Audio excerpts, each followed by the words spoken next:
Olá, boa noite. Meu nome é Camila, sou do Ministério Esperança de Israel e hoje nós falaremos sobre o nosso tema do mês de dezembro, que é Jesus.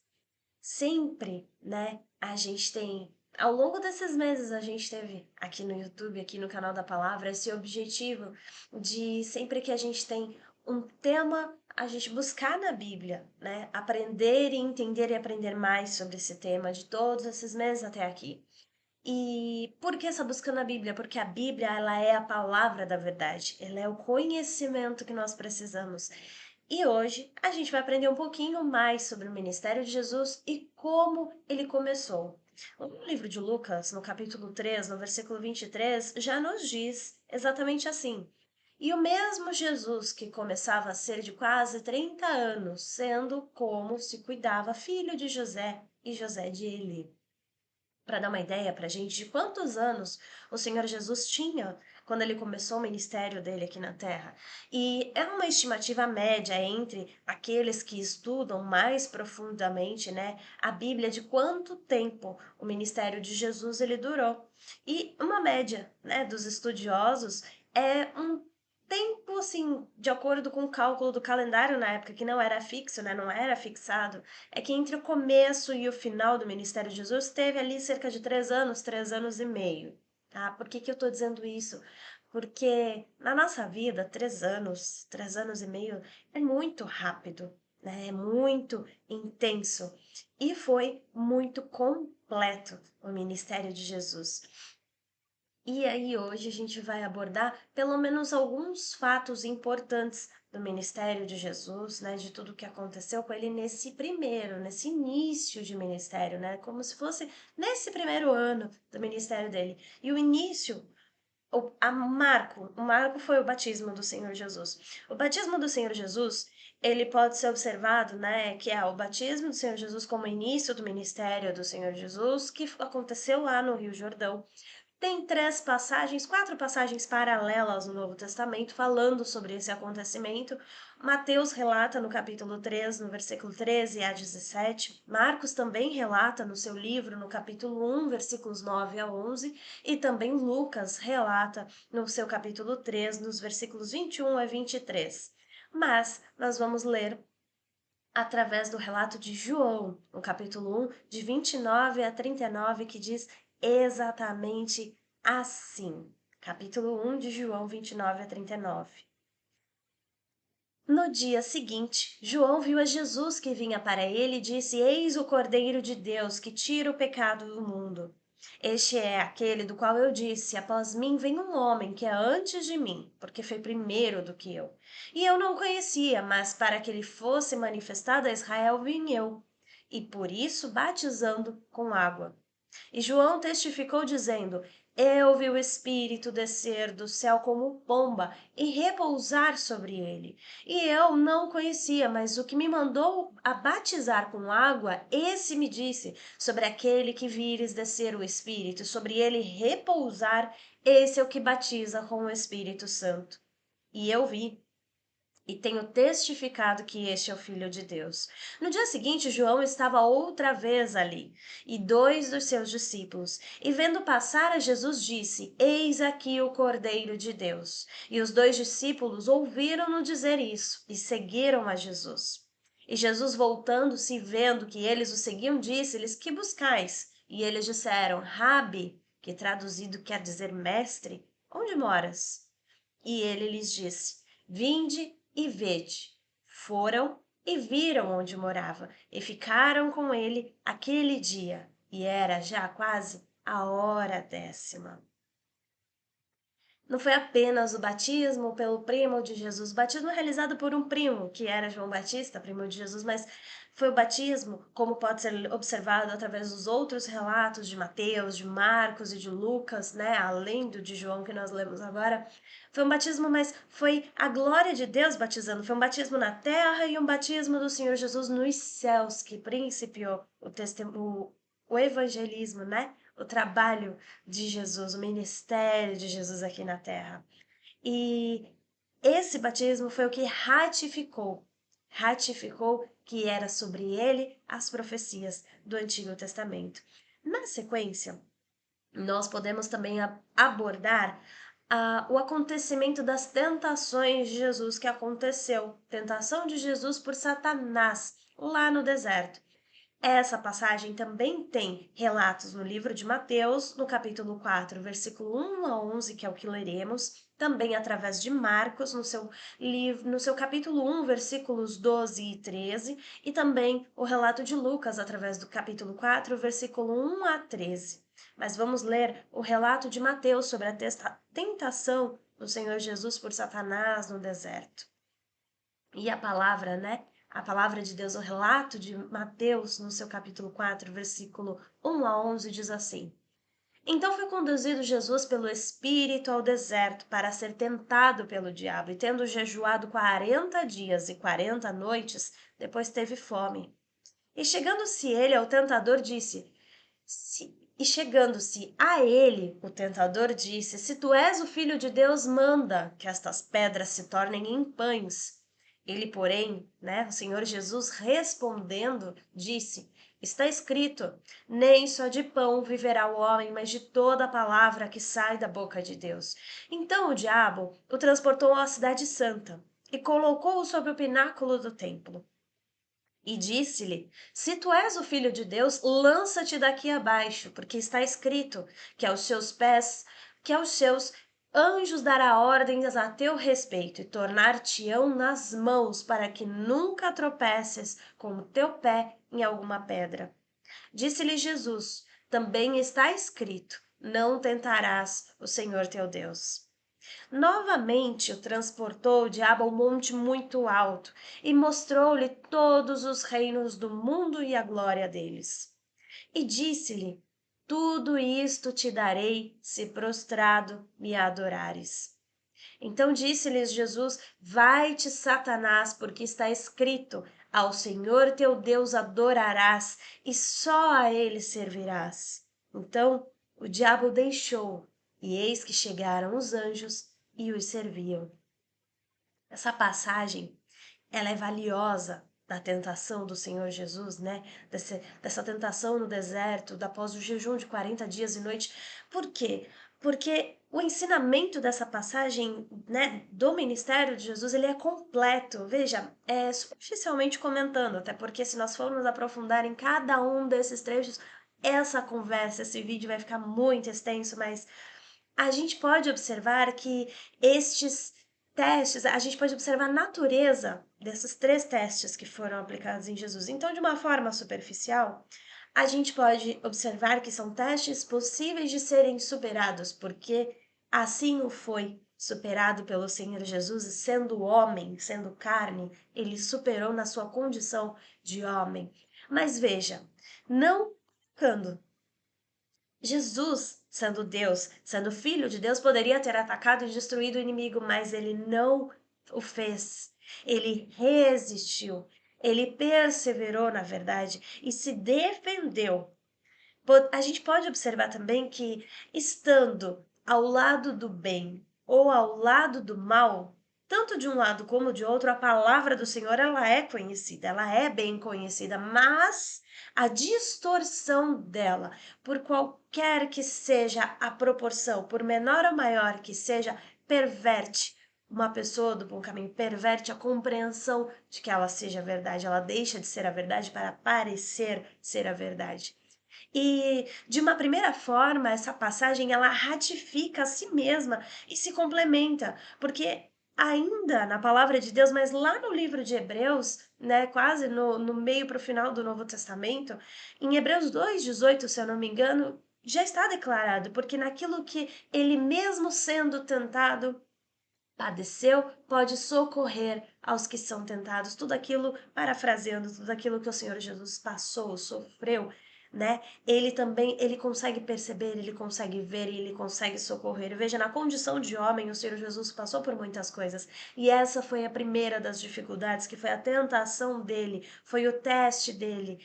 E muitas vezes nós somos tentados de formas muito semelhantes, de forma muito parecidas aqui na Terra, e de diversas outras formas também, mas através desse exemplo, dessa instrução, dessa demonstração, desse ensino prático, né, de superação, de ultrapassar essas tentações, nós podemos perceber que em condição humana o Senhor passou, perseverou, resistiu e ultrapassou. Então, assim, nós podemos, nos amparando na palavra da verdade e no exemplo que é Jesus para nós, também.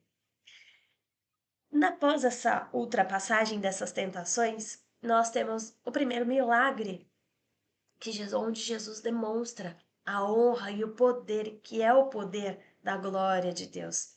E esse primeiro milagre, ele está lá, foi feito em Caná, e ele está lá no livro de João, no capítulo 2, no versículo 1 a 11, que eu vou ler na íntegra para você poder perceber a forma que foi realizada. No livro de João, capítulo 2, versículo 1 a 11, diz assim: E ao terceiro dia fizeram-se umas bodas em Caná da Galileia. Estava ali a mãe de Jesus. E foi também convidado Jesus e os seus discípulos para as bodas. E faltando vinho, a mãe de Jesus lhe disse: Não tem vinho. Disse-lhe Jesus: Mulher, que tenho eu contigo? Ainda não é chegada a minha hora. Sua mãe disse aos serventes: Fazei tudo quanto ele vos disser. E estavam ali postas 6 talhas de pedra para as purificações dos judeus, e em cada uma cabiam 2 ou 3 almudes. Disse-lhe Jesus: Enchei de água essas talhas, e encheram-nas até em cima. E disse-lhes: Tirai agora e levai ao mestre-sala. E o levaram. E logo que o mestre-sala provou a água feita vinho, não sabendo de onde viera, se bem que o sabiam os serventes que tinham tirado a água, chamou o mestre-sala ao esposo e disse-lhe: Todo homem põe primeiro o vinho bom, e quando já tem bebido bem, então o inferior, mas tu guardaste até agora o bom vinho. Jesus principiou assim os seus sinais em Caná da Galileia e manifestou a sua glória e os seus discípulos creram nele. Essa foi o milagre inicial. Nossa, Camila, mas ele estava numa festa e ele transformou água em vinho. Primeiro, é um milagre, transformação de água em vinho. Segundo, é a manifestação da glória e do poder de Deus. E a metáfora aqui, primeiro você ilude com alguma coisa boa e o final, que é a questão do você oferece primeiro o vinho bom e quando os seus convidados já estão fartos e cheios e embebidos, eles já não percebem a diferença. Então eles vão se lembrar apenas do começo da festa. Então dá-se o vinho de menor qualidade. Se a gente for criar uma metáfora sobre isso, tudo que acontece nesse mundo normalmente começa com entusiasmo e bom, tudo que está relacionado ao pecado, mas o destino, ele é amargoso, o final, ele é cheio de consequências e de duras penas. Mas a metáfora dessa que a gente pode entender e aprender, eu e você, de formas completamente diferentes, é claro, porque a palavra se revela a cada um, mas o Senhor Jesus vem com esse milagre e mostra que com ele, confiando nele e confiando na glória de Deus e no poder de Deus e sendo honrado pelo poder de Deus, do princípio ao fim, todas as coisas são boas, são puras, são certas, corretas e justas. Temos ainda mais uma passagem no ministério de Jesus muito importante, que é a passagem entre Jesus e Nicodemos, que está também no livro de João, mas lá no seu capítulo 3, nos versículos 1 a 21, que diz assim: capítulo 3, versículos 1 a 21. E havia entre os fariseus um homem chamado Nicodemos, príncipe dos judeus. E este foi ter de noite com Jesus e disse-lhe: Rabi, bem sabemos que é mestre vindo de Deus, porque ninguém pode fazer estes sinais que tu fazes se Deus não for com ele. Jesus respondeu-lhe e disse: na verdade te digo que aquele que não nascer de novo não pode ver o reino de Deus. Disse-lhe Nicodemos: Como pode um homem nascer sendo velho? Pode porventura tornar a entrar no ventre da sua mãe e nascer? Jesus respondeu: na verdade te digo que aquele que não nascer da água e do Espírito não pode entrar no reino de Deus. O que é nascido da carne é carne, o que é nascido do espírito é espírito. Não te maravilhes de ter dito: necessário vos é nascer de novo. O vento assopra onde quer e ouves a sua voz, mas não sabes de onde vem nem para onde vai. Assim é todo aquele que é nascido do espírito. Nicodemos respondeu e disse: pode ser isso? Jesus respondeu e disse-lhe: Tu és mestre de Israel e não sabes isto? Na verdade, te digo que nós dizemos o que sabemos e testificamos o que vimos e não aceitais o nosso testemunho. Se vos falei de coisas terrestres e não crestes, como crereis se vos falar das celestiais? Ora, ninguém subiu ao céu senão o que desceu do céu, Filho do homem que está no céu. E como Moisés levantou a serpente no deserto, assim importa que o Filho do Homem seja levantado, para que todo aquele que nele crê não pereça, mas tenha a vida eterna. Porque Deus amou o mundo de tal maneira que deu seu Filho unigênito, para que todo aquele que nele crê não pereça, mas tenha a vida eterna. Porque Deus enviou o seu Filho ao mundo para não para que condenasse o mundo, mas para que o mundo fosse salvo por ele. Quem crê nele não é condenado, mas quem não crê já está condenado. Porque, porquanto não crê no nome do unigênito Filho de Deus. E a condenação é esta: que a luz veio ao mundo e os homens amaram mais as trevas do que a luz, porque as suas obras eram más. Porque todo aquele que faz o mal odeia a luz e não vem para a luz, para que as suas obras não sejam reprovadas. Mas quem pratica a verdade vem para a luz, a fim de que todas as suas obras, a fim de que as suas obras sejam manifestas, porque são feitas em Deus.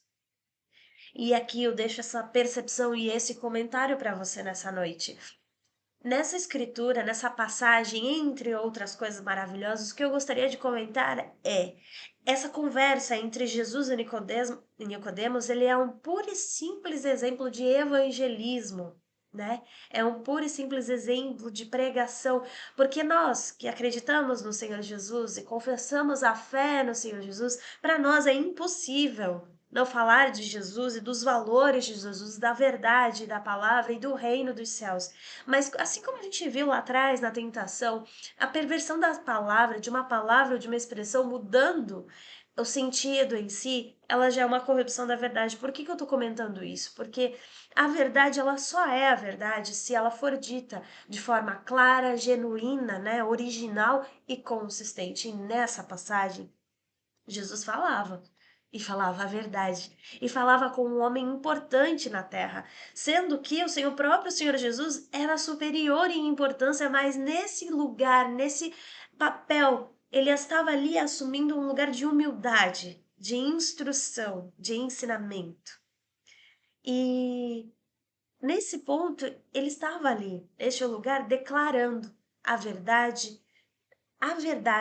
pura, simples e completa, em todo o seu poder e clareza, e de nenhuma forma se vangloriando ou se colocando como superior a Nicodemos, e ainda que verdadeiramente nós sabemos, né, que o Senhor Jesus, ele era maior e superior, porque quem pode ser maior do que o Filho de Deus? Ninguém. Mas ele estava simplesmente falando da verdade, falando da palavra da verdade, falando do reino da verdade, sendo um simples mensageiro, sem orgulho e sem vaidade. Uma outra passagem importante no ministério de Jesus foi o diálogo de Jesus com a samaritana, que aconteceu lá em Samaria, né? E que também está declarado ali, demonstrado no livro de João, capítulo 4, versículos 5 a 42, tanto extenso, uma passagem muito conhecida. E o que eu gostaria de comentar dessa passagem é que é uma passagem realmente detalhada e extensa, mas ao contrário de Nicodemos, a samaritana ela não era, de fato, nem um pouco importante. Ao contrário, primeiro, ela era uma mulher e naquela época, naquele cenário, naquele país, naquela cultura, isso já era uma condição de inferioridade, né? Ser mulher perante aos homens. E para ajudar, Samaritana, ela era de uma localidade, ela era de uma região que já tinha uma rivalidade, né, contra os judeus, na verdade. Os judeus e samaritanos, eles não eram amigos, eles não tinham relação de proximidade alguma. E eles não se davam bem, eles eram praticamente rivais. Para adicionar ainda mais um detalhe, ela era divorciada algumas vezes, então assim, com uma honra, uma reputação, né, fragilizada, para a época, ela não estava num bom lugar na sociedade. Ou seja, a samaritana, ela é talvez aquela mulher que a ninguém, e talvez nem aos próprios olhos dela, ela era bem vista, ela era reconhecida e nem tratada, bem tratada, né? Porque historicamente, até o horário que ela ia ao poço retirar água era separado das mulheres casadas, que ela, como divorciada, ela não poderia estar junto com as mulheres casadas. E mesmo assim, ela foi abordada por Jesus, né? Naquele horário que ela poderia realizar o serviço de buscar água no poço. A indesejável, né? A não tão honrada, a não tão bem considerada, sem orgulho, sem nenhum reconhecimento. Ainda assim, o Senhor Jesus ali a conheceu, aguardou por ela, na verdade, a conheceu e a abordou. E falou a ela nessa passagem muito rica, que está no livro de João, no capítulo 4, versículos 5 a 42. Veja, ela não só ouviu a palavra da verdade, ela conheceu verdadeiramente Jesus, não face a face apenas, mas ela conheceu o Senhor e Salvador Jesus, ela conheceu a verdade, a ponto de, daquele momento em diante, a vida dela, o ser dela, a perspectiva dela, a autoestima dela, ela ser transformada a ponto dela contar a todos de Samaria, da região dela, sobre ele, ela sair dali já falando sobre ele. Esse foi uma das passagens que eu acho mais valiosa, uma das mais valiosas também do ministério de Jesus no seu princípio. Existe um outro ponto também muito importante de ser citado no ministério de Jesus, que foi a cura que o Senhor Jesus ele promoveu no filho de um oficial de um rei lá em Caná. O livro de João, no capítulo 4, versículo 46 a 54, ele conta dessa cura, né? E ele conta desse milagre feito por Jesus da seguinte forma: segunda vez foi Jesus a Caná da Galileia, onde da água ele fez vinho, e ali havia um nobre cujo filho estava enfermo em Cafarnaum. Ouvindo este que Jesus vinha da Judéia para a Galiléia, foi ter com ele e rogou-lhe que descesse e curasse o seu filho, porque já estava à morte. Então Jesus lhe disse: se não virdes sinais e milagres, não crereis. Veja só, disse-lhe o nobre: Senhor, desce antes que meu filho morra. Disse-lhe Jesus: vai, o teu filho vive. E o homem creu na palavra que Jesus lhe disse e partiu. E descendo ele logo, saíram-lhe ao encontro os seus servos e lhe anunciaram, dizendo: o teu filho vive. Perguntou-lhe, pois, a que hora se achara melhor, e disseram: às 7 horas a febre o deixou. Entendeu, pois, o pai que era aquela a hora mesma em que Jesus lhe disse: o teu filho vive. E creu ele e toda a sua casa. Jesus fez este segundo milagre quando ia da Judéia para a Galiléia. Uau, né? O milagre da fé, na verdade. Eu me atrevo a dizer que não foi a palavra que Jesus liberou que efetuou a cura no filho daquela pessoa que esperava, né? Do filho desse oficial do rei que tinha essa situação com seu filho doente e precisando de uma cura e buscando ali Jesus. Não foi a palavra que Jesus declarou, ainda que a palavra do Senhor tenha poder. Arrisco dizer também que não é o toque do Senhor Jesus que cura. Arrisco mais uma vez também dizer ousadamente que não é o sopro do hálito do Senhor Jesus que cura e nem a saliva dele. e muito menos as roupas do Senhor Jesus, ainda que muitos tenham tocado no Senhor Jesus e tenham sido curados, muitos tenham recebido saliva, o sopro, ou o toque do Senhor Jesus e tenham sido curados. Mas hoje eu arrisco dizer, e com toda a veracidade e certeza, que é a fé no Senhor Jesus que cura. E o que ampara essa minha observação é exatamente essa passagem. Jesus não precisou ir até lá, ele declarou e o oficial creu. O oficial creu. Apenas uma palavra declarada e o oficial creu. E a cura foi realizada, porque o poder há no Senhor Jesus, mas é o milagre da fé no Senhor Jesus que executa. E também uma passagem muito importante no ministério de Jesus é quando o povo de Nazaré intenta a matar o Senhor Jesus, que está lá no livro de Lucas, né? Foi passado em Nazaré essa situação no livro de Lucas, no capítulo 4, nos versículos 16 a 31. O evangelho, ele é o poder e a glória de Deus. E eu deixo essa passagem para sua reflexão. A verdade, essa passagem ela demonstra, ela reflete isso. Ela não é para servir os nossos ideais, prazeres, objetivos, nem os nossos entes queridos. Por que eu digo isso?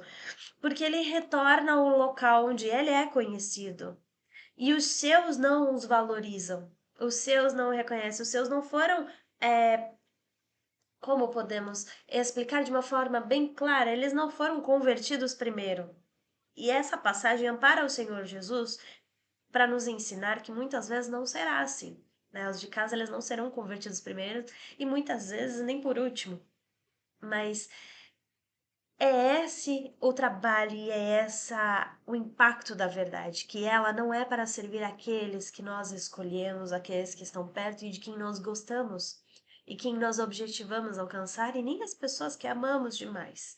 Mas a verdade e o evangelho é para servir aos planos do Senhor, é para obedecer aos planos de Deus, é para estar onde o Senhor quer que nós estejamos e alcançar o que o Senhor deseja que nós alcancemos, ainda que nós não entendamos. Então, Jesus, desde o Rio Jordão até Nazaré, ele foi realizando coisas maravilhosas e grandes e provocando grandes testemunhos e impactando pessoas e sendo conhecido. E pela obediência da palavra da verdade, pela obediência do querer e da vontade de Deus, porque a própria palavra também ratifica isso, né? Que o querer e o realizar da vontade de Deus, lá em Filipenses, capítulo 2, versículo 13. Mas o que eu quero dizer com tudo isso? Que o Senhor Jesus, na própria terra dele, ele não foi reconhecido e aceito como em muitos outros lugares. E esse é um ensinamento valioso para a gente. Não esperamos ter reconhecimento nem apoio daqueles que não são próximos e queridos. Não queremos convencer aqueles que amamos. Nós simplesmente queremos pregar, né? Exercitar o Evangelho, porque o Evangelho, a palavra da verdade, ela não é nem para agradar, ela não é para convencer, ela não é para elogiar, ela é para esclarecer, ela é para ensinar. Nós fomos outorgados pelos céus para sermos multiplicadores da verdade. Esse é o convite do Senhor Jesus, de despertamento para a verdade. E multiplicar esse despertamento. E muitas vezes os que estão próximos a nós, eles não nos reconhecerão. E assim como foi com o Senhor Jesus. E se exatamente isso, se foi assim com o Senhor Jesus, não podemos esperar de automático que seja diferente com todos nós. Por que eu estou dizendo tudo isso? Porque muitas vezes nós temos, e Deus seja louvado, nós temos o prazer e a alegria de ter os nossos familiares conhecedores da verdade, conhecedores do ministério de Jesus, conhecedores e seguidores e confessadores da fé conosco, mas nós já aprendemos que o profeta da casa, né, muitas vezes não é reconhecido e não tem honra. Então, aqui é um ensinamento muito importante. Não escolha o evangelho da verdade para ter a aprovação dos seus e não dependa da sua fé no Senhor Jesus. Não vincule a aprovação dos seus à sua fé no Senhor Jesus. Não vincule, né, a alegria e o compartilhamento da sua fé no Senhor Jesus com os seus como uma dependência, como uma condicional. Não. Deus seja louvado se a sua família for unida né, através da palavra da verdade, crente em Senhor Jesus Cristo. Mas se assim não for, essa passagem nos ensina que também assim não foi com o Senhor Jesus no princípio. Então, essa é a palavra que eu tenho estudado e apresentado para você nesta noite. Eu agradeço mais uma vez muito pela sua companhia até aqui. Eu espero de todo o meu coração que essa palavra ela tenha sido bênção, que esses pontos importantes do primeiro, né, do início do ministério de Jesus, eles tenham sido valiosos para você de alguma forma. E na próxima quinta, a gente comenta um pouquinho, de uma forma superficial e rapidinha, sobre o segundo ano do ministério de Jesus, conforme a Bíblia, se assim o Senhor permitir. Deus abençoe e boa noite.